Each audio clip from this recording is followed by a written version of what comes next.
চুল লুকাইলে চইলে আয়।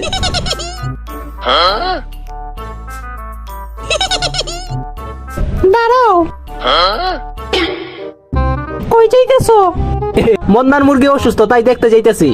দাঁড়াও, এইটাও কইতা যে মুরগির বিয়া, আমার কি দেখে গাদি মনে হয়? দুরু, আমি যেমনি হোক বাইরে যাইমু। হ্যাঁ গো, শোনা গো, আমার তোমার যাইতেই হবে, তাহলে 3টা লেভেল পার কইরা যাও।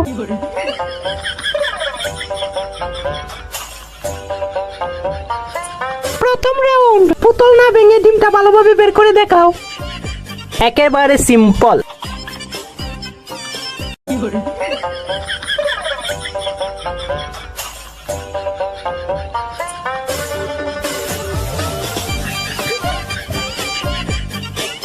হয়ে গেছে।